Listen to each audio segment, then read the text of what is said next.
So today we are going to start with the next part of this chapter, that is work, energy and power. हम आगे बढ़ेंगे. आज हम बात करेंगे work done by variable forces की, लेकिन उससे पहले कुछ चीज़ें मैं आपसे पुराने लेक्चर की भी पूछ लेता हूँ, जिससे कि आपको पीछे का भी रिवाइज हो जाए और कॉन्सेप्ट आपके आगे बढ़ते चले जाएं. Work done bye a variable force, ठीक है ना, इसकी आज हम बात करने वाले हैं. उससे पहले मैं पीछे का कुछ पूछ लेता हूँ कि भाई वर्क डन था क्या. फिजिक्स की भाषा में वर्क डन जो था वो क्या था. वर्क डन था, 10वीं वाली मत बताना, जो 11th में पढ़ा है जिस फॉर्म में उसी फॉर्म में बताना कि work done was the dot product of force and displacement. ठीक है ना, फोर्स और डिस्प्लेसमेंट का क्या है, डॉट प्रोडक्ट है. ठीक, तो इसमें तो कोई दिक्कत नहीं होनी चाहिए. अब डॉट प्रोडक्ट लेना आपको आता है, अगर नहीं आता है तो अभी सीखेंगे. ठीक है ना, तो इस पे क्वेश्चन देखने वाले हैं कि वर्क डन कैसे डॉट प्रोडक्ट होता है फोर्स एंड डिस्प्लेसमेंट का. ठीक है, तो हम कैसे डॉट प्रोडक्ट लेंगे.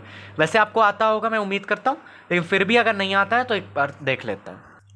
क्वेश्चन देखो, a force F 2i cap plus 3j cap minus 4k cap, so this is the expression for the force. ध्यान से, ये न्यूटन में है, फोर्स तो न्यूटन में होता है. इसका मतलब क्या है, 2i cap 3j cap 4k cap का. 2 न्यूटन फोर्स एक्स एक्सिस की तरफ, 3 न्यूटन फोर्स वाई एक्सिस की तरफ, 4 न्यूटन फोर्स माइनस के एक्सिस मतलब माइनस जेड एक्सिस की तरफ. पॉजिटिव जेड एक्सिस ये है, नेगेटिव जेड एक्सिस पीछे की तरफ होगी. ठीक है, acts on a body and displaces it from 2, 1, 0 to 3, 4, 2. तो ये चेंज हुआ है पोजीशन कोऑर्डिनेट्स. जो पोजीशन कोऑर्डिनेट्स में चेंज आया है वो हमारा क्या होगा, डिस्प्लेसमेंट, और वहां से हम वर्क डन निकालेंगे. तो वर्क डन क्या होता है, वर्क डन जो होता है वो होता है F dot D r vector. Work done is a scalar quantity, और जब भी डॉट प्रोडक्ट होता है किन्हीं भी दो क्वांटिटीज के बीच में, तो जो हमको मिलता है प्रोडक्ट वो हमारा क्या होता है, स्केलर होता है. क्रॉस प्रोडक्ट में जो हमको प्रोडक्ट मिलता है वो वेक्टर होता है. तो वर्क एक स्केलर क्वांटिटी है. ठीक है ना, तो कोई इसमें दिक्कत वाली बात नहीं है. दिख रहा है. ठीक है, force dot D r vector is the displacement, कह सकते हैं इसको डिस्प्लेसमेंट. तो देखो, हम कहे कि R1 जो है वो इनिशियल पोजीशन वेक्टर है. इनिशियल पोजीशन वेक्टर क्या है, 2, 1, 0. कैसे लिखेंगे इसको, 2i cap plus 1j cap plus 0k cap. ठीक, दूसरा वाला जो हमारा पोजीशन वेक्टर है वो क्या है, कहां पे पहुंच गया, 3, 4, 2. तो R2 हमारे पास आ गया 3i cap plus 4j cap plus 2k cap. ठीक है ना, अब हमारे पास अगर हमको dr निकालना है, dr मतलब R2 माइनस R1. ठीक है, डिस्प्लेसमेंट क्या होता है, डिस्प्लेसमेंट होता है change in position of the object. तो ये R2 में से R1 हमने माइनस कर दिया, हमको क्या मिल जाएगा, change in position of the object. तो देखो, R2 हमारे पास है 3i cap plus 4j cap plus 2k cap minus 2i cap plus 1j cap. ठीक है ना, 0k कैप का कोई मतलब ही नहीं है. तो अब 3 में से 2 घटाएंगे तो क्या आएगा, i वाला i से, j वाला j से, k वाला k से. 3 में से 2 घटाया, हमारे पास बचा i कैप प्लस 4 में से 1 घटाया तो हमारे पास बचा 3j कैप, और यहाँ पे 2 में से 0 घटाया तो 2k cap as it is रहा. ये हमारे पास dr वेक्टर आ गया. अब वर्क डन क्या होगा, फोर्स इंटू डिस्प्लेसमेंट. फोर्स क्या है, 2i cap plus 3j cap minus 4k cap, ये फोर्स हो गया, डॉट dr हमारे पास i cap plus 3j cap plus 2k cap. Dot product करिए इसका, i वाला i के साथ, j वाला j के साथ, k वाला k के साथ. 2 into 1 2, 3 into 3 9, minus 4 into 2 minus 8, 9 10 11 minus 8 कितना आ जाएगा, 11 माइनस 8 10 11 माइनस 8 3 जूल. ये हमारे पास वर्क डन आ गया. समझ में आया कैसे करना है. फोर्स आपको दिया होगा वेक्टर फॉर्म में, पोजीशन आपको दी होगी, पोजीशन में चेंज निकाल लेना, ठीक है, कैसे, R2 माइनस R1 करके, उसके बाद F डॉट dr कर देना। नेक्स्ट क्वेश्चन देखते हैं, ऐसा ही है। अगर मान लो दो फोर्सेस आपको दिए हो, दोनों फोर्सेस को ऐड कर देना और F डॉट dr कर देना। नेक्स्ट सवाल देखते हैं। If two forces F1 is equal to 2i cap plus 4k cap and F2 3j cap plus 2k cap acts on one body and displaces it from 1, 0, 0 to 2, 1, 1, find the network done। ध्यान रखो, जब दो forces दिए हो दोनों को add कर देना, लेकिन ध्यान रखना कि ये जो फोर्सेस दिए हों वो वेक्टर फॉर्म में दिए हों, क्योंकि वेक्टर फॉर्म में जब फोर्सेस दिए होंगे आई कैप, जे कैप और के कैप के फॉर्म में, तभी हम उन दोनों को ऐड कर सकते हैं सिंपली एल्जेब्रिकली। अगर वेक्टर फॉर्म में वो नहीं दिए गए हैं तो हम उनको वेक्टर एडिशन से ऐड करते हैं, ठीक है। चीज़ें धीरे धीरे समझ में आएंगी। यहाँ पर फोर्सेस किस फॉर्म में दिए हैं, वेक्टर फॉर्म में, तो F1 फोर्स और F2 force, F net force is equal to F1 plus F2। दोनों वेक्टर फोर्सेस को हमने ऐड कर दिया है, दोनों वेक्टर क्वांटिटीज को ऐड करेंगे तो 2i cap plus 4k cap plus 3j cap plus 2k cap, क्या आ जाएगा भाई, क्या आ जाएगा, 2i cap plus 3j cap plus 6k cap, सही है। ये फोर्स F नेट आ गया, ठीक है ना। एक F1 फोर्स बॉडी पे लग रहा था, एक F2 फोर्स बॉडी पे लग रहा था, तो हमने क्या किया, F नेट निकाल लिया। अब इस F नेट ने क्या किया, बॉडी को 1, 0, 0 से 2, 1, 1 तक पहुंचा दिया है, ठीक है। फोकस आ रहा है, ठीक। तो यहां पे dr वेक्टर क्या होगा, R2 माइनस R1, लेकिन इसके लिए R1 क्या है हमारे पास, R1 हमारे पास है 1, 0, 0 मतलब i कैप, और R2 हमारे पास क्या है 2, 1, 1 मतलब 2i cap plus 1j cap plus 1k cap, ठीक है। तो यहां से R2 माइनस R1 आप करोगे तो कितना आ जाएगा, 2i cap plus j cap plus k cap minus i cap. तो ये हमारे पास आ गया i cap plus j cap plus k cap, ये हमारे पास dr वेक्टर आ गया। अब हम क्या करेंगे, वर्क डन निकालने के लिए F dot dr dot product लेते हैं। फोर्स हमारे पास F नेट कितना आया था ये, तो हमने लिखा 2i cap plus 3j cap plus 6k cap dot i cap plus j cap plus k cap, 2 into 1 2, 3 into 1 3, 6 into 1 6, 11 joule आ गया। ये हमारे पास वर्क डन आ गया। समझ में आ गई बात, समझ में आ गई। तो इस तरीके से आपको सॉल्व करना है, ठीक है। F डॉट dr करना आ गया, force into displacement dot product लेना आ गया, I वाला I के साथ, J वाला J के साथ, K वाला K के साथ। आगे बढ़े। अब देखो मैं एक क्वेश्चन आपको दे रहा हूं, मान लो हमारे पास इस तरीके से एक बाउल है, अगर आपने पिछला लेक्चर सही से देखा है तो आप ये कर ले जाओगे, एटलीस्ट ट्राई तो करना। यहां पर हमने एक ब्लॉक को रखा, मास m का ब्लॉक है हमारे पास, और हम इसको खींच रहे हैं बाय अ फोर्स F, ठीक है। हमने इसको खींचा और ये जो ब्लॉक है वो यहां पे आ गया,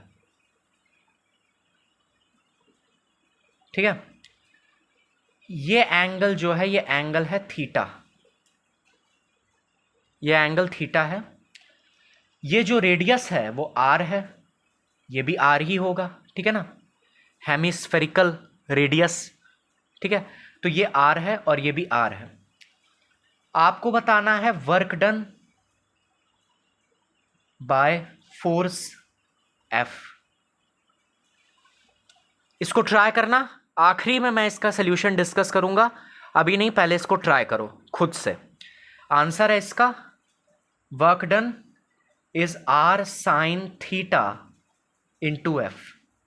कैसे आया, कोशिश करो, ट्राई करो, ठीक है। ये आंसर है। अगर आपने पिछला लेक्चर देखा तो आप कर ले जाओगे। मैं आगे बढ़ रहा हूं और मैं बात करने वाला हूं work done by variable force की। इसको मैं आखिरी में डिस्कस करूंगा, तब तक आप इसको ट्राई करो। मान लो मैंने आपको कुछ ऐसा फोर्स दिया कि F जो है वो 2x के बराबर है। Find the work done by force F when body displaces from x is equal to 2 metre to x is equal to 3 metre. आप वर्क डन निकाल पाओगे क्या? कोशिश करो, वर्क डन निकाल सकते हो क्या? हाँ लगा दो लगा दो लगा दो, क्या दिक्कत है? Work done is equal to force into displacement लगा दो। ओवर स्मार्ट लोग हैं यहां पे। Work done is equal to force into displacement कैसे लगा दोगे भाई यहां पर? क्यों क्यों नहीं लगा सकते?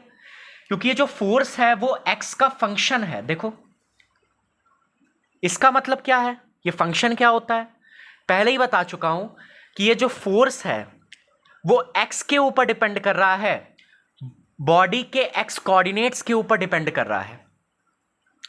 जब एक्स कोऑर्डिनेट बॉडी का 1 होगा तो फोर्स होगा 2 न्यूटन। जब बॉडी का एक्स कोऑर्डिनेट 1.1 हो जाएगा तो फोर्स कितना हो जाएगा? 2.2 न्यूटन। जब बॉडी का एक्स कोऑर्डिनेट 1.2 हो जाएगा तो फोर्स कितना हो जाएगा? 1.2 इंटू 2 दैट 2 2 ज़ा 4 2 1 ज़ा 2 2.4 न्यूटन फोर्स हो जाएगा। तो फोर्स कांस्टेंट थोड़ी ना है, फोर्स तो वेरिएबल है। एक्स कोऑर्डिनेट बदलते जाओगे फोर्स भी बदलता जाएगा। बॉडी का एक्स कोऑर्डिनेट 0.5 हो जाएगा तो फोर्स आपका कितना हो जाएगा? 1 न्यूटन हो जाएगा। तो फोर्स तो यार वेरिएबल है। और ये वाला फॉर्मूला हम तब यूज करते थे जब फोर्स हमारा कैसा होता था? कांस्टेंट होता था।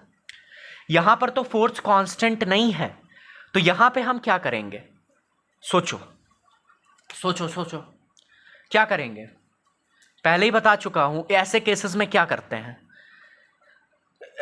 देखो ये हमारे पास एक वेरिएबल फोर्स है। वेरिएबल क्यों है? क्योंकि फोर्स जो है वो एक्स कोऑर्डिनेट्स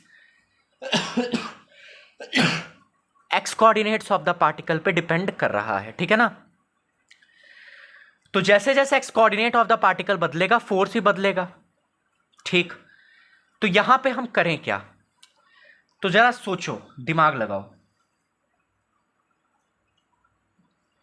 मान लो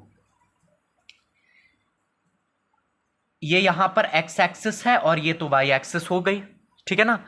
अब यहां पे हमारे पास जो इनिशियल पोजीशन है ऑब्जेक्ट की, मान लो कि वो है 2.0000 मीटर, ठीक है? इनिशियल पोजीशन है ये ऑब्जेक्ट की। थोड़ा सोचना, ध्यान से समझना भी। अब ये जो इनिशियल पोजीशन है पार्टिकल की वो ये है।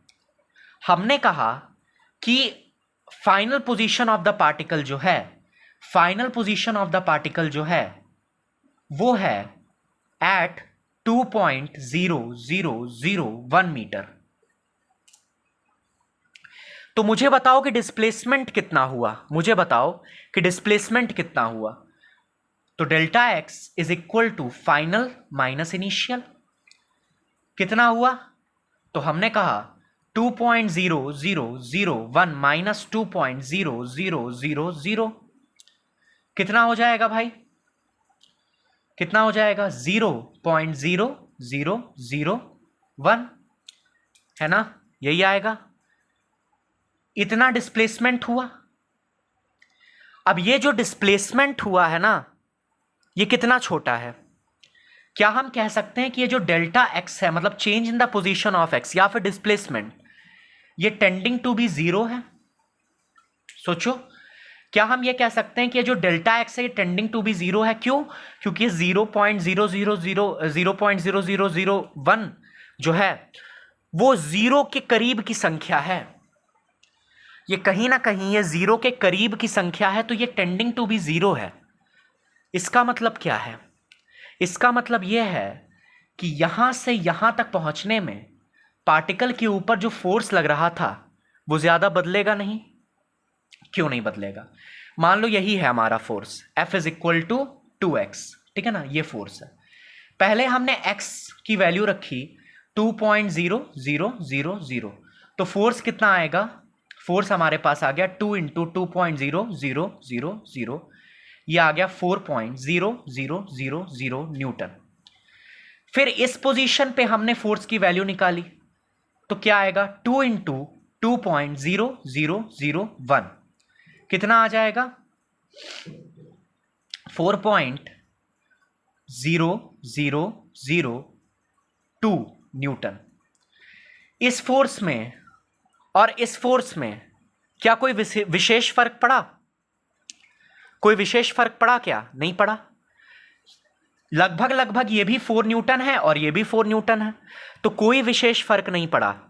इसके लिए हम क्या करते हैं कि हमने कहा कि जब हमने बहुत छोटा सा डिस्प्लेसमेंट लिया और तब हमने फोर्स निकाला और तब हम वहां से वर्क डन निकालेंगे, तो वो जो वर्क डन होगा वो भी बहुत छोटा सा होगा, DW उसको कहेंगे।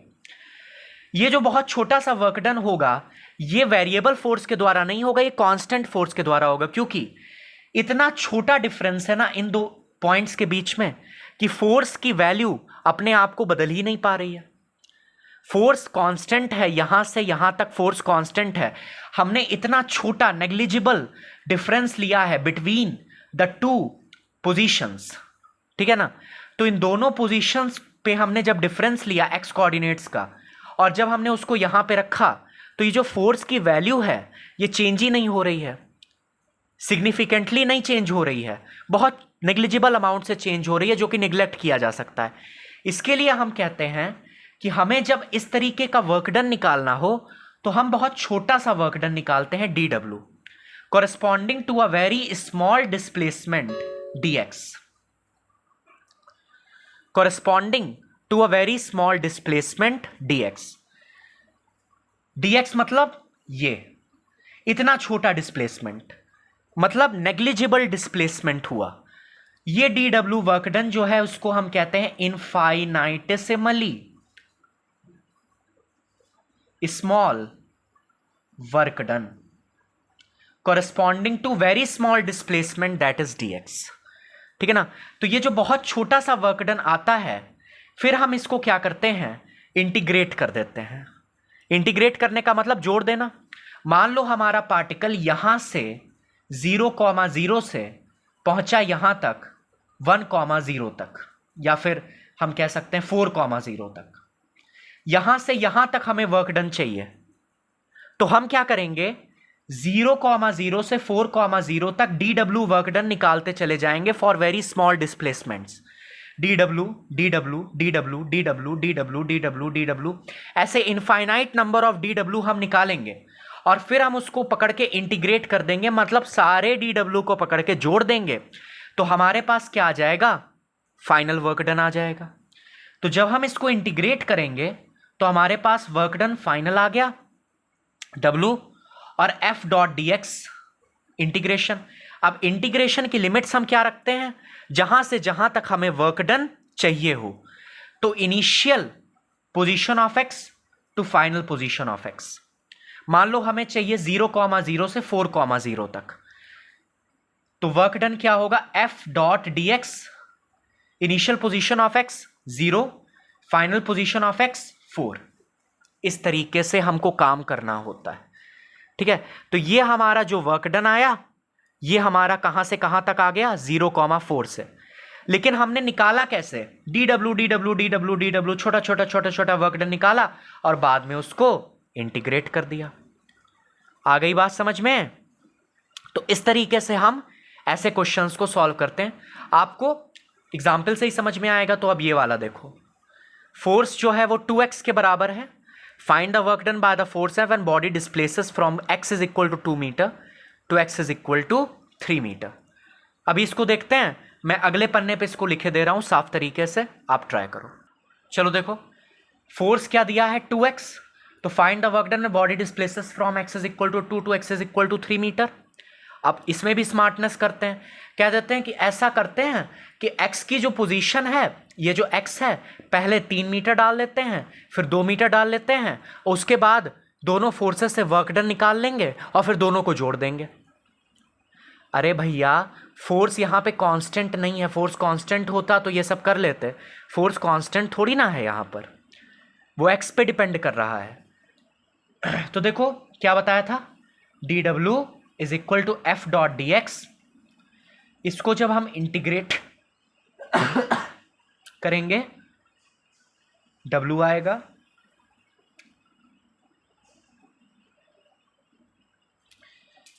ये फॉर्मूला ध्यान रखना, ये वर्क डन निकालने का फॉर्मूला है व्हेन फोर्स इज वेरिएबल, ठीक है ना, पहले ही बता चुका हूं, अभी फिर से। तो फोर्स क्या है तुम्हारे पास, 2x डॉट dx, क्योंकि देखो जो डिस्प्लेसमेंट हो रहा है वो x एक्सिस के अलॉन्ग ही हो रहा है, तो dx लिख दिया। इनिशियल हमें कहां से कहां तक वर्क डन चाहिए, तो हमने कहा 2 मीटर से लेकर के 3 मीटर तक, तो लिमिट्स क्या रखेंगे इंटीग्रेशन की, 2 से लेकर के 3।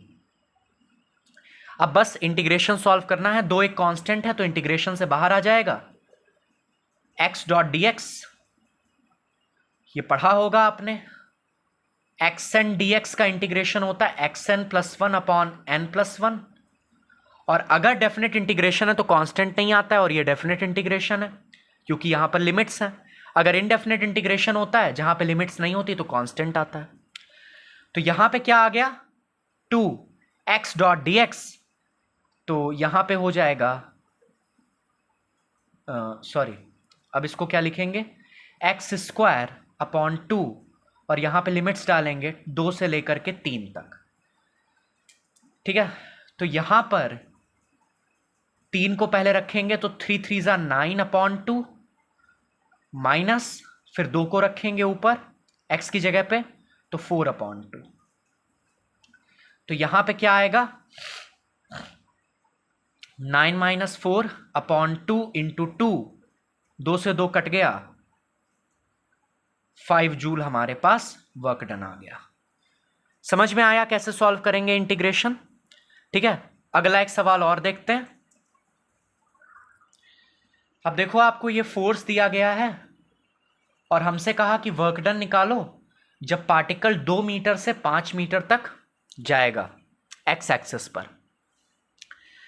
तो वही तरीका अपना, work done F dot d x, limits put करेंगे एक्स इनिशियल से एक्स फाइनल तक। एफ की वैल्यू क्या दे रखी है, 0.5x प्लस 10, लिखो 0.5x plus 10 dot d x, integration की लिमिट 2 से 5, इसको सॉल्व कर लेंगे, वर्क डन आ जाएगा। सॉल्व खुद से करिए, सॉल्व खुद से करिए। तो यहां पर जब हम इसका इंटीग्रेशन करेंगे तो देखो क्या आएगा, 0.5x dx plus 10 dx, integration 2 से 5, इंटीग्रेशन 2 से 5। अब x dx का इंटीग्रेशन क्या होगा, एक्स स्क्वायर अपॉन 2, ठीक है ना। तो यहां पर हमारे पास 0.5 बाहर चला जाएगा इंटीग्रेशन से, तो यहां पे हमारे पास आएगा एक्स स्क्वायर अपॉन 2, लिमिट्स लगाएंगे 2 से 5। dx का इंटीग्रेशन क्या होता है, dx का इंटीग्रेशन क्या होता है, x, ठीक है ना। तो यहां पर क्या आ जाएगा, 10 को बाहर ले लो, x 2 से 5, ठीक। अब लिमिट सब्स्टिट्यूट करेंगे, 0.5 पहले 5 को रखेंगे यहां पर, तो यहां पे जब हम 5 को रखेंगे तो क्या आएगा, 5 5 ज़ा 25, x की जगह 5 को रखा, 25 अपॉन 2 माइनस फिर 2 को रखा, 4 अपॉन 2 प्लस 10, x की जगह 5 को रखेंगे, माइनस करेंगे अपर लिमिट को लोअर लिमिट से, -2। तो यहां पे क्या आ जाएगा, देखो अगर इंटीग्रेशन में कोई प्रॉब्लम हो तो बता देना, मैं उस पर अलग से वीडियो बना दूंगा। +10, 5 - 2, 25 - 4 हो गया 21, है ना, अपॉन 2, 0.5 होगा हाफ, +10, 5 - 2 कितना हो जाएगा, 1 2 3 इंटू 3। सॉल्व करते हैं, 21 अपॉन 4 + 30, ठीक है, तो अब क्या होगा आंसर फाइनल? तो ये हमारे पास आ जाएगा फाइनल आंसर 141/4 जूल। ठीक है, डेसिमल में निकालना, डेसिमल में निकाल देना। कॉन्सेप्ट समझ में आना चाहिए, कैसे इंटीग्रेशन करेंगे, कैसे चीजें आगे बढ़ेंगी। समझ में आ रही बात? मान लो कि हमारे पास ये स्प्रिंग है और ये यहां पर रिजिड सपोर्ट से बंधी हुई है। ठीक है, हमने इस पर फोर्स लगाया F का, हम इसको इलोंगेट कर रहे हैं, तो इसमें क्या होगा? दिमाग लगाओ। जब हम इसको खींचेंगे तो इसमें एक फोर्स डेवलप होगा जिसको हम कहेंगे रीस्टोरिंग फोर्स, जो कि स्प्रिंग को पीछे की तरफ खींचेगा। हम स्प्रिंग को कंप्रेस करते हैं तो स्प्रिंग इलोंगेट होना चाहती है। जब हम स्प्रिंग को इलोंगेट करते हैं तो स्प्रिंग कंप्रेस होना चाहती है। पीछे की तरफ एक फोर्स डेवलप होगा, रीस्टोरिंग फोर्स। किस में डेवलप होगा? स्प्रिंग में डेवलप होगा। अच्छा, हम यहां पर अब निकालने वाले हैं work done by spring force या फिर रीस्टोरिंग फोर्स। इसके पहले हमको एक लॉ पढ़नी है, हुक्स लॉ, जो कि बहुत आसान लॉ है। क्या पढ़नी है? Hooke's law. ठीक है, हुक्स लॉ बहुत आसान लॉ है, कोई बहुत कठिन नहीं है, आपको पता है, बस थोड़ा सा इसको मैथमेटिकल फॉर्म में देख लो। जो ये रीस्टोरिंग फोर्स स्प्रिंग में डेवलप होता है, ये किसके प्रोपोर्शनल होता है? सोचो, ये जो रीस्टोरिंग फोर्स स्प्रिंग में डेवलप होता है, ये किसके प्रोपोर्शनल होता है? तो ये जो रीस्टोरिंग फोर्स डेवलप होगा वो प्रोपोर्शनल होगा -x के। अब यही समझना है कि ये x क्या है। x मतलब x इलोंगेशन भी हो सकता है, x कंप्रेशन भी हो सकता है। तो मान लो तुमने स्प्रिंग को इलोंगेट किया, तो जो रीस्टोरिंग फोर्स है वो पीछे की तरफ लगेगा। मान लो तुमने स्प्रिंग को कंप्रेस किया, तो जो रीस्टोरिंग फोर्स है वो आगे की तरफ लगेगा। मतलब जिस भी डायरेक्शन में तुम्हारा x होगा, रीस्टोरिंग फोर्स उसके अपोजिट डायरेक्शन में एक्ट करेगा, इसलिए यहां माइनस साइन है। रिलीवेंसी समझ में आई माइनस साइन की? फिजिक्स में कोई भी चीज ऐसे ही नहीं होती, सबका एक पर्टिकुलर रीजन होता है। आप लोग रीजन नहीं समझते हो, इस वजह से आप लोग परेशान होते हो फिजिक्स में। तो जो ये रीस्टोरिंग फोर्स है वो डायरेक्टली प्रोपोर्शनल है to the magnitude and inversely proportional to the, या फिर एक तरीके से इनवर्सली प्रोपोर्शनल तो हम इसको नहीं कह सकते, लेकिन जिस भी डायरेक्शन में इलोंगेशन या कंप्रेशन हो रहा है उसके अपोजिट डायरेक्शन में रीस्टोरिंग फोर्स एक्ट करता है, इसलिए माइनस साइन है। अच्छा, जितना तुमने स्प्रिंग को खींचोगे या जितना तुम स्प्रिंग को कंप्रेस करोगे उतना ही ज़्यादा रीस्टोरिंग फोर्स डेवलप होगा। मान लो ये तुम्हारी स्प्रिंग है, इसको मैंने ऐसे थोड़ा सा खींचा, तो थोड़ा सा खींचने पे थोड़ा सा रीस्टोरिंग फोर्स डेवलप होता है, थोड़ा सा दम लगाती है स्प्रिंग पीछे आने में। लेकिन जितना ज़्यादा तुम खींचते चले जाते हो, जितना ज़्यादा उसको इलोंगेट करते चले जाते हो, उतना ही स्प्रिंग ज़्यादा क्या करती है? फोर्स लगाती है वापस जाने में। तो जो रीस्टोरिंग फोर्स है वो एक्स पे भी डिपेंड कर रहा है, कितना तुमने उसको इलोंगेट किया या कंप्रेस किया। और माइनस साइन क्यों है? क्योंकि रीस्टोरिंग फोर्स हमेशा उल्टे डायरेक्शन में डेवलप होता है विद रिस्पेक्ट टू इलोंगेशन और कंप्रेशन। समझ में आ गई बात? तो अगर हम निकालें work done by spring force या रीस्टोरिंग फोर्स, तो कैसे निकालेंगे? कैसे निकालेंगे बोलो, कैसे निकालेंगे? तो वर्क डन निकालने का फॉर्मूला क्या था? W is equal to F dot d x integrate x initial से x फाइनल तक। तो देखो यहां पर F क्या है? F रीस्टोरिंग फोर्स है। अच्छा, एक चीज और, यहां पे जब प्रोपोर्शनैलिटी का साइन हटाओगे तो यहां पे क्या आएगा? F restoring.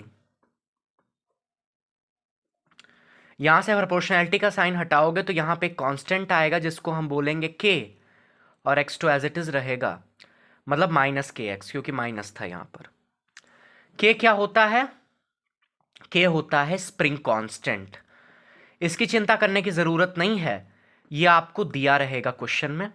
स्प्रिंग कांस्टेंट का जो SI यूनिट होगी वो क्या होगी? न्यूटन पर मीटर। इसी से आ गया, ये न्यूटन, ये मीटर, तो न्यूटन पर मीटर। ठीक है, तो जो रीस्टोरिंग फोर्स डेवलप हुआ है किस में बोलो? स्प्रिंग में। Very good. ये किसके प्रोपोर्शनल था? x के, -x के।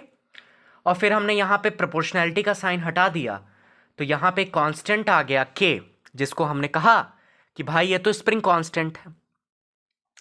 Work done by spring force, तो यहां पर F restoring dot dx, x initial से लेकर के x फाइनल तक हमें क्या करना है, इंटीग्रेट करना है। इंटीग्रेशन की लिमिट्स आपकी ये हैं। तो रीस्टोरिंग फोर्स का मैग्नीट्यूड कितना है, F restoring is equal to minus kx, तो हम रीस्टोरिंग फोर्स की जगह लिख देते हैं minus kx, dx as it is रहेगा dx। अच्छा, हम क्या करेंगे, देखो हमने क्या बताया था, हमने बताया था कि छोटे छोटे dw वर्क डन निकालते हैं, उसके बाद उन सबको जोड़ देते हैं, मतलब इंटीग्रेट कर देते हैं। तो यहां पे हम डिस्प्लेसमेंट स्प्रिंग का करा रहे हैं आगे की तरफ, और जो रीस्टोरिंग फोर्स डेवलप हो रहा है वो पीछे की तरफ डेवलप हो रहा है। दोनों के बीच में एंगल कितना हो गया, 180 डिग्री, तो यहां पे लिख देंगे cos 180 डिग्री, x इनिशियल से x फाइनल तक। cos 180 is minus minus minus plus, minus minus plus, क्या आ गया, kx dx, x इनिशियल से x फाइनल तक। जब हम इसको इंटीग्रेट करेंगे तो यहां पर k कांस्टेंट है, इंटीग्रेशन के बाहर चला जाएगा, x dx, x इनिशियल से x फाइनल तक। और x dx का इंटीग्रेशन क्या होता है, हमने कहा कि x dx का जो इंटीग्रेशन होता है वो होता है k x स्क्वायर अपॉन 2, क्योंकि k पहले से ही बाहर था। लिमिट सब्स्टिट्यूट करनी है तो upper limit minus lower limit, तो यहां पे आ जाएगा half k xf square minus xi square. समझ में आ गया, हाफ के xf square minus xi square. अब मान लो कि जो इनिशियल पोजीशन थी स्प्रिंग की वो थी 0,0 या 0, इनिशियल कोऑर्डिनेट्स जो थे स्प्रिंग के, इनिशियल x कोऑर्डिनेट्स जो थे स्प्रिंग के वो था 0, फाइनल x कोऑर्डिनेट जो स्प्रिंग का हो गया वो हो गया x। तो यहां पे क्या हो जाएगा, हाफ के x f square minus x i square, x f square की जगह x square, x i square की जगह 0 का स्क्वायर, तो यहां पे आ गया हाफ के एक्स स्क्वायर। ये रिजल्ट आपके बुक में दिया होगा हाफ के एक्स स्क्वायर। वो ऐसा अज्यूम करके आता है कि इनिशियल कोऑर्डिनेट्स एक्स के जो थे वो है 0, फाइनल एक्स के कोऑर्डिनेट हो गया एक्स, तो यहां पे आ गया हाफ के एक्स स्क्वायर। ये जो वर्क डन होता है बाय स्प्रिंग फोर्स, ध्यान से सुनना, work done by spring force gets stored in the spring in the form of potential energy. तो अगर मैं आपसे कहूं potential energy stored in spring, potential energy stored in spring क्या होगा, तो हमने कहा हाफ के एक्स स्क्वायर। ठीक है, जो वर्क होता है बाय स्प्रिंग फोर्स वो पोटेंशियल एनर्जी के रूप में स्टोर हो जाता है इन स्प्रिंग, उसको हमने क्या कहा, हाफ के x square. Potential energy you से डिनोट करते हैं। ठीक है, यहां पे पोटेंशियल एनर्जी भी क्या है, फंक्शन ऑफ एक्स है, ध्यान रखना। ये जब पोटेंशियल एनर्जी डिस्कस कर रहे होंगे तब हम आगे इस पे चर्चा करेंगे। समझ में आ गई बात, आगे बढ़ें। चलो भाई ये वाला क्वेश्चन करो तो मान जाएंगे। एफ जो है वो है एक्स स्क्वायर आई कैप प्लस 2y जे कैप, और बॉडी डिस्प्लेस कर रही है 1,2 से 3,4 तक। वर्क डन आपको निकालना है बाय दिस फोर्स एफ। कोशिश करो, ट्राई करो, निकाल लिया तो मान जाऊंगा भाई। क्या करेंगे, कुछ समझ में आ रहा है, क्या करेंगे, इंटीग्रेट करेंगे, कैसे इंटीग्रेट करेंगे, कैसे इंटीग्रेट। देखो अभी तक हम जब जिन फोर्सेस से डील कर रहे थे इंटीग्रेशन में, वो फोर्सेस एक ही एक्सिस के अलॉन्ग होते थे, जैसे F is equal to 2x, F is equal to 0.5x plus 10, मतलब ये एक ही एक्सिस के अलॉन्ग होते थे। यहां पर तो जो फोर्स है वो दोनों एक्सिस के अलॉन्ग है, एक्स स्क्वायर आई कैप प्लस 2y जे कैप। कैसे करोगे, अच्छा, आर वेक्टर आप कैसे लिखते हो? आर वेक्टर मतलब पोजीशन वेक्टर आप कैसे डिफाइन करते हो, कैसे लिखते हो? किसी भी पार्टिकल का कोई पोजीशन वेक्टर अगर आपको लिखना हो तो आप कैसे लिखते हो? X i cap plus Y j cap plus Z k cap. X के कोऑर्डिनेट्स इंटू आई कैप, वाई के कोऑर्डिनेट्स इंटू जे कैप, जेड के कोऑर्डिनेट्स इंटू के कैप। ये आई कैप जे कैप के कैप क्यों लगाया जाता है? क्योंकि पता चलता रहे कि कौन से एक्सिस के कोऑर्डिनेट्स हैं। ठीक है, दोनों तरफ डिफरेंशिएट कर दो तो यहां पे क्या आएगा? D r vector is equal to d x i cap plus d y j cap plus d z k cap. अब ये डी आर वेक्टर ध्यान रखना, ये डी आर वेक्टर बहुत काम देगा आपको, इसको नोट कर लो। डी आर वेक्टर क्या होता है? D x i cap plus d y j cap plus d z k cap. ठीक है, अब यहां पर वर्क डन अगर आपको निकालना है तो वर्क डन आप क्या लिखोगे? देखो, फोर्स कोई एक्स एक्सिस के अलोंग या वाई एक्सिस के अलोंग ही नहीं है, फोर्स एक्स एक्सिस के भी अलोंग है, वाई एक्सिस के भी अलोंग है। तो आप क्या लिखो? एफ डॉट डी आर, और इंटीग्रेशन की लिमिट्स रखना R1 से लेकर के R2 तक। ठीक, F dot D R, integration की लिमिट R1 से R2 तक। एफ क्या है हमारे पास? एक्स स्क्वायर आई कैप प्लस 2y जे कैप। लिखो, एक्स स्क्वायर आई कैप दिख रहा है प्लस 2y जे कैप, एफ हो गया। डी आर वेक्टर हमेशा यही रहता है जो मैंने आपको बता दिया है, dot d x i cap plus d y j cap plus d z k cap. Dot product करोगे R1 से लेकर के R2 तक, पहले फिर इसको इंटीग्रेट करोगे, पहले डॉट प्रोडक्ट फिर इंटीग्रेशन। एक्स स्क्वायर आई कैप dx के साथ डॉट प्रोडक्ट होगा इसका, तो क्या आ जाएगा? X square dx। यहां पर जे कैप का जे कैप के साथ डॉट प्रोडक्ट होगा, क्या आ जाएगा? Plus 2y dy। जे कैप तो खत्म ही हो जाता है ना, जे कैप इंटू जे कैप मतलब 1 इंटू 1। ठीक है ना, और के कैप तो कुछ है ही नहीं, तो यहां पे के कैप का टर्म ही नहीं आएगा। हमारे पास ये आ गया x square D x plus 2y dy। हम क्या करेंगे? R1 से R2 तक का इंटीग्रेशन करेंगे। तो देखो, x में x की लिमिट्स पुट करनी है, y में y की लिमिट्स पुट करनी है। ठीक है, तो यहां पर एक्स स्क्वायर डी एक्स, यहां पे आपको क्या करना है? x की लिमिट क्या है?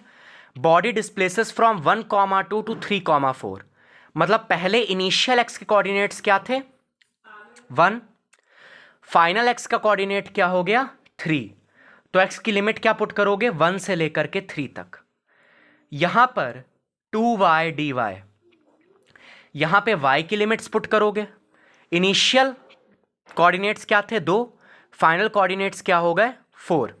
मतलब y के कोऑर्डिनेट्स की हम बात कर रहे हैं, x के कोऑर्डिनेट्स की हम बात नहीं कर रहे हैं, हम y के कोऑर्डिनेट्स की बात कर रहे हैं। पहला 2 था, बाद में 4 हो गया, क्योंकि यहां पर y का टर्म है, इस वजह से y की लिमिट्स पुट करेंगे। तो ये हो गया 2 से लेकर के 4 तक। इंटीग्रेट करेंगे अब इसको। देखो, एक्स स्क्वायर डी एक्स का इंटीग्रेशन हो जाएगा x³/3, और यहां पर हम लिमिट्स जब पुट करेंगे तो 1 से लेकर के 3 तक। अब यहां पर अगला देखो, 2 एक कांस्टेंट है, तो 2 तो इंटीग्रेशन के बाहर जाएगा। y dy का इंटीग्रेशन होगा y²/2, तो y²/2 इंटू 2, इंटीग्रेशन की लिमिट क्या आएगी? 2 से लेकर के 4 तक। ठीक है, अब हम क्या करेंगे? इंटीग्रेशन की लिमिट्स वगैरह पुट करेंगे यहां पर। तो 3 इंटू 3 मतलब 3 का होल क्यूब कितना आ जाता है? 3 9 9 27। 27/3 upper limit minus lower limit. ठीक है, 27/3 -1, इस तरीके से। देखो पहले हमने अपर लिमिट को यहाँ पर रखा, फिर हम क्या करेंगे, माइनस साइन लगा के लोअर लिमिट को यहाँ पे रखेंगे, ठीक है। प्लस वाई स्क्वायर अपॉन 2, तो यहाँ पर पहले तो 2 से 2 को काट सकते हो, कोई ऐसी दिक्कत नहीं है, बाद में काट देना, बाद में काट देना। देखो वाई स्क्वायर क्या है, पहले हम अपर लिमिट को रखेंगे फिर लोअर लिमिट को रखेंगे, तो 4 का होल स्क्वायर माइनस 2 का होल स्क्वायर अपॉन 2 इंटू 2, यहाँ से इसको काट दिया। अब आप इसको सॉल्व कर लेना, मैं सॉल्व नहीं कर रहा, जो भी आंसर आएगा उसमें आगे जूल लगा देना। तो ये हमारे पास वर्क डन आ गया है। समझ में आ गई बात, समझ में आ गई। इस तरीके से ऐसे क्वेश्चंस को करेंगे जब फोर्स आपको दोनों एक्सिस या तीनों एक्सिस के अलोंग दिया हो, तो आपको क्या करना है, एफ डॉट डी आर करना है। तब आप एफ डॉट डी एक्स नहीं कर सकते, एफ डॉट डी वाई नहीं कर सकते, क्योंकि फोर्स जो है वो तीनों एक्सिस के अलोंग दिया है, तो एफ डॉट डी आर करोगे। आ गई बात समझ। चलिए अब इस वाले क्वेश्चन में देखिए, फोर्स ये माइनस एक्स क्यूब आई कैप प्लस वाई स्क्वायर जे कैप दिया गया है। R1 to R2 particle move किया, R1 का जो कोऑर्डिनेट्स हैं वो है 2,3, R2 के जो कोऑर्डिनेट्स हैं वो है 6,5, ठीक है। अब आपको निकालना है वर्क डन, जैसे पहले वाले क्वेश्चन में किया था बिल्कुल वैसे ही। कंफ्यूज तो नहीं हो रहे हो, कंफ्यूज तो नहीं हो रहे हो। आप कहोगे कि भाई यहाँ पर केवल डॉट प्रोडक्ट क्यों नहीं ले सकते, नहीं ले सकते ना, क्यों, क्योंकि यहाँ पर माइनस एक्स क्यूब और वाई स्क्वायर भी दिया गया है, ठीक है। तो एक्स के कोऑर्डिनेट जैसे जैसे बदलेंगे वैसे वैसे फोर्स भी बदलेगा, इस वजह से यहाँ पर फोर्स कांस्टेंट नहीं है, फोर्स वेरिएबल है। और जब वेरिएबल फोर्स होता है तो वहाँ इंटीग्रेशन करते हैं वर्क निकालने के लिए। ध्यान से समझो चीज़ों को, कंफ्यूज मत हो, ठीक है। Initial R1 2,3, R2 6,5। अब ऐसे ही क्वेश्चन में सब अटकते हैं, जैसे पिछला वाला कराया और ये वाला है। लेकिन आपको तो पता है ऐसे में वर्क डन निकालने के लिए आप क्या करते हो, F dot D R, R1 से लेकर के R2। एफ क्या दिया गया है, एफ आपको दिया गया है माइनस एक्स क्यूब आई कैप प्लस वाई स्क्वायर जे कैप। डी आर वैक्टर होता है D x i cap plus d y j cap, ठीक है। तो यहां पे क्या हो जाएगा, यहां पे हो जाएगा minus x cube d x plus y square d y. आ गई बात समझ में, ठीक है। इंटीग्रेशन करेंगे तो देखो यहां पर जहां पे x है वहां पे x की लिमिट्स पुट करना, जहां पर y है वहां पे y की लिमिट्स पुट करना। x में वो कितना आगे बढ़ा, 2 से 6, तो 2 से 6। y में वो कितना आगे बढ़ा, 3 से 5, तो 3 से 5। अब यहाँ पर इंटीग्रेशन वगैरह आप करोगे तो यहाँ पे एक्स क्यूब डी एक्स का इंटीग्रेशन क्या हो जाएगा, x4/4, 2 से लेकर के 6 तक, माइनस साइन यहाँ बाहर लगा दो, कोई दिक्कत नहीं है। और यहाँ पर क्या, वाई स्क्वायर डी वाई का इंटीग्रेशन y3/3, 3 से लेकर के 5 तक। अब इस इंटीग्रेशन को आप सॉल्व करो और क्वेश्चन जो आंसर है वो आप कमेंट सेक्शन में कमेंट करो, ठीक है। इस इंटीग्रेशन को आप सॉल्व करो, कमेंट सेक्शन में आंसर कमेंट करो। देखो जो कॉन्सेप्ट है वो यही है, कई बार इंटीग्रेशन में बता चुका हूँ कैसे करना है। अपर लिमिट को x की जगह पे रखना, उसमें से लोअर लिमिट को माइनस कर देना, upper limit minus lower limit करते हैं, उसके बाद जो भी आंसर है आगे जूल लगा देना। तो ये हमारे पास तरीका है वर्क डन को निकालने का।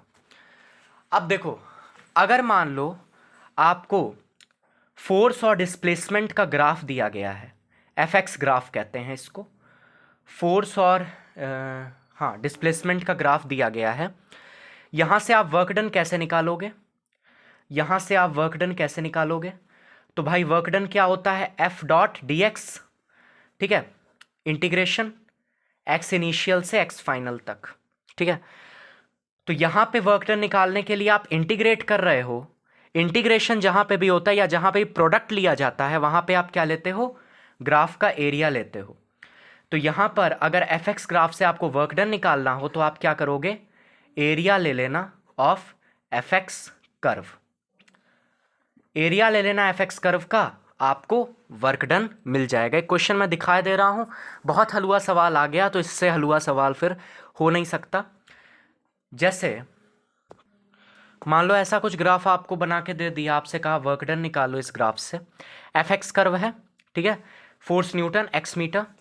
तो यहाँ पे आपको अगर वर्क डन निकालना है तो आप क्या करोगे, इस पूरे ग्राफ का क्या ले लोगे, एरिया ले लोगे। तो ये इतना पोर्शन आपको दिख रहा है रेक्टेंगल है, रेक्टेंगल का एरिया क्या होता है, लेंथ इंटू ब्रेथ। लेंथ आपका है ये 10 और ब्रेथ आपकी है ये 5, तो 10 इंटू 5। फिर ये जो एरिया है इसमें इसको ऐड कर दोगे, ये है ट्रायंगल, ट्रायंगल का एरिया होता है half into base into height, half into base है, अब ये बेस कितना है 5 है ना, ये बेस ये वाला ये है 5, हाइट कितनी है 10, तो यहाँ पर हो गया 5 5 25, 50 plus 25 is equal to 75 joule.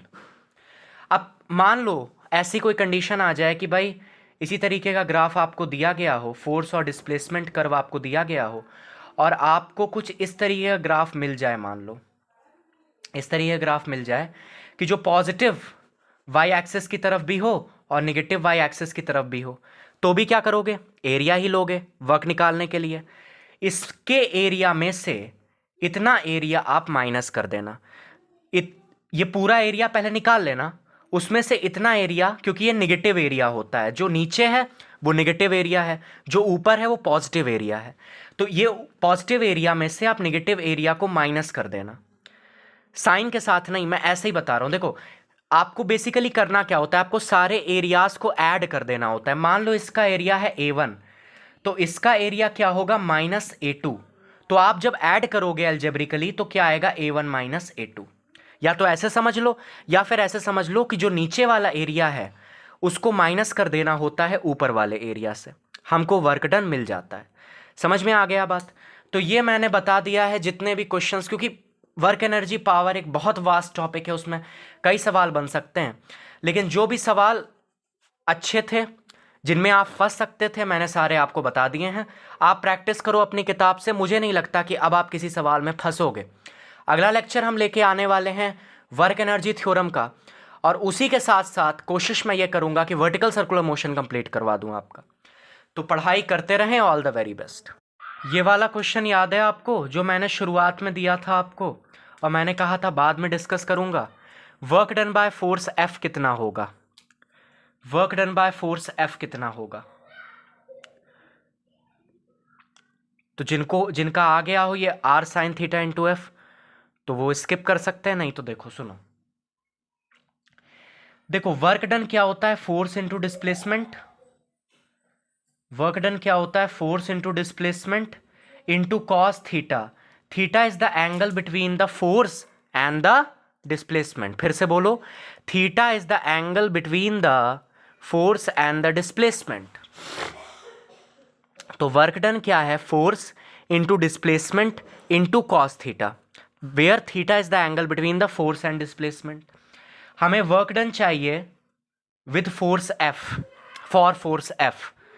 तो यहां पर F क्या है, F को एज इट इज रहने दो।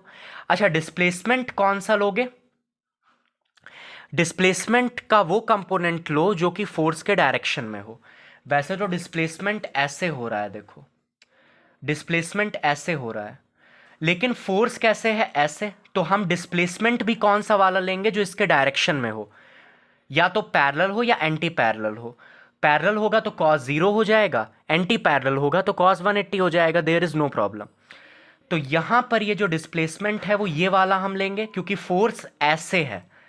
तो डिस्प्लेसमेंट का वो कंपोनेंट लो जो कि फोर्स के डायरेक्शन में हो। तो यहां पर हमारे पास जो डिस्प्लेसमेंट होगा वो ये होगा, ये वाला नहीं लेना। क्यों? क्योंकि फोर्स किस डायरेक्शन में है, फोर्स तो इस डायरेक्शन में है ना, और डिस्प्लेसमेंट क्या है, इस डायरेक्शन में। फोर्स इस डायरेक्शन में है, डिस्प्लेसमेंट इस डायरेक्शन में है, तो हम कौन सा वाला डिस्प्लेसमेंट लेंगे, जो कि फोर्स के डायरेक्शन में हो। तो ये लेना, ये।